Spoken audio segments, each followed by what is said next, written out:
নমস্কার বন্ধুরা, আমার এই ছোট্ট চ্যানেলে আপনাদের সবাইকে স্বাগতম। আমি আজকে আপনাদের বানিয়ে দেখাবো কুলের আচার। তো কুলের আচার বানাবার জন্য দেখতে পাচ্ছেন এখানে আমি কিছু পাকা কুল বোটাগুলো ছাড়িয়ে খুব সুন্দর করে পরিষ্কার করে নিয়েছি। তো কুলের আচার বানাবার জন্য সবার আগে লাগবে আমাদের একটা মশলা। সেই মশলাটাই আমি তৈরি করে নিচ্ছি। একটা কড়াইতে দিয়ে দিলাম কিছু শুকনো লঙ্কা। এখন এই লঙ্কাগুলো একটু ভালো করে ভেজে নিতে হবে। দেখুন লঙ্কাগুলো কিন্তু একটু ভাজা হয়ে গেছে। এখন এর মধ্যে দিয়ে দিচ্ছি একটু পাঁচফোড়ন আর দিয়ে দিচ্ছি একটু গোটা ধনে। এবারে গ্যাসের ফ্লেমটা লো টু মিডিয়ামে রেখে এই মশলাগুলো একটু ভেজে নিতে হবে। দেখুন মশলা কিন্তু খুব ভালো করে ভাজা হয়ে গেছে। এবারে অন্য একটা পাত্রে ঢেলে একটু ঠান্ডা করে গুঁড়ো করে নেব। এখন আমি ওই কড়াইতে দিয়ে দিচ্ছি একটু সর্ষের তেল। তেলটা যখন একটু গরম হয়ে যাবে তখন এর মধ্যে দিতে হবে দুটো তেজপাতা আর একটু পাঁচফোড়ন। এবারে তেলের সঙ্গে এই ফোড়নটা ভালো করে ভেজে নিয়ে এর মধ্যে দিতে হবে সেই কুলগুলো। তারপর ফোড়নের সঙ্গে ভালো করে মিশিয়ে দিয়ে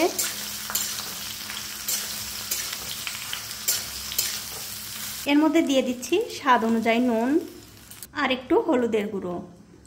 এবারে নুন আর হলুদের গুঁড়োটা এই কুলের সঙ্গে ভালো করে মিশিয়ে দিয়ে গ্যাসের ফ্লেমটা লো টু মিডিয়ামে রেখে একটা ঢাকা দিয়ে যতক্ষণ না এই কুলগুলো ভালো করে সেদ্ধ হচ্ছে ততক্ষণ সেদ্ধ করে নিতে হবে। বেশ কিছুক্ষণ কুলগুলো ভালো করে সেদ্ধ করে নেওয়ার পর আমি ওপর থেকে ঢাকাটা তুলে নিচ্ছি। আর দেখুন কুলগুলো কিন্তু খুব ভালোভাবে সেদ্ধ হয়ে গেছে। আর আমি একটু খুন্তি দিয়ে এরকম করে কুলগুলো ফাটিয়ে দিচ্ছি যাতে সবগুলো কুল সমানভাবে গুড়ের সঙ্গে মিশে যায়।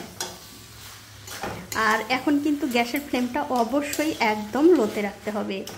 দেখুন কুলগুলো কিন্তু আমি খুব ভালো করে সেদ্ধ করে নিয়েছি। এখন আমি এর মধ্যে দিয়ে দিচ্ছি 1 কেজির একটুখানি কম গুড়। গুড়ের পরিমাণটা কিন্তু বন্ধুরা একটু বেশিই লাগবে, তার কারণ হচ্ছে আমার এই কুলগুলো একটু টক। আপনাদের কুল যদি একটু মিষ্টি থাকে তাহলে কিন্তু গুড়ের পরিমাণটা কমও লাগতে পারে। এবারে গুড়ের সঙ্গে এই কুলগুলো ভালো করে মিশিয়ে দিয়ে আমি আরও কিছুক্ষণ রান্না করে নেব। যতক্ষণ না এই কুলের আচারটা শুকনো শুকনো হয়ে আসছে ততক্ষণ কিন্তু রান্না করে নিতে হবে। দেখুন গুড় দেওয়ার পর 5 থেকে 7 মিনিট এই আচারটা কিন্তু আমি রান্না করে নিয়েছি। এখন আমি এই আচারটা যাতে খেতে একটুখানি ঝাল ঝাল লাগে তার জন্য দিয়ে দিলাম একটু লঙ্কার গুঁড়ো। এই লঙ্কার গুঁড়োটা দিয়ে এই আচারের সঙ্গে ভালো করে মিশিয়ে দিয়ে এই আচারটা আবার রান্না করে নিতে হবে। আর বন্ধুরা এই আচারটা যখন আপনারা রান্না করবেন অবশ্যই কিন্তু অনবরত একটু নাড়াচাড়া করে এই আচারটা রান্না করবেন, তাছাড়া কিন্তু নিচে লেগে যেতে পারে। আর নিচে লেগে গেলে কিন্তু একদমই খেতে ভালো লাগবে না। তার জন্যই একটুখানি কষ্ট করে দাঁড়িয়ে থেকে এই আচারটা বানিয়ে নেবেন। দেখুন গ্যাসের ফ্লেমটা একদম লোতে রেখে এই আচারটা আমি 20 থেকে 25 মিনিট খুব ভালো করে রান্না করে নিয়েছি। দেখতেই পাচ্ছেন আচারটা কিন্তু অনেকটা শুকনো শুকনো হয়ে গেছে। এখন আমি এর মধ্যে দিয়ে দিচ্ছি আগে থেকে ভেজে রাখা সেই মশলাটা।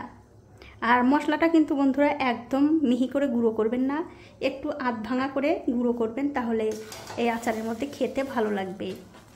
এবারে এই মশলাটা আচারের সঙ্গে ভালো করে মিশিয়ে দিতে হবে। দেখুন মশলাটা কিন্তু আমি আচারের সঙ্গে খুব ভালো করে মিশিয়ে দিয়েছি। এবারে গ্যাসের ফ্লেমটা বন্ধ করে দিয়ে অন্য একটা প্লেটে তুলে আপনাদের দেখাচ্ছি। দেখুন কতটা সুন্দর হয়েছে।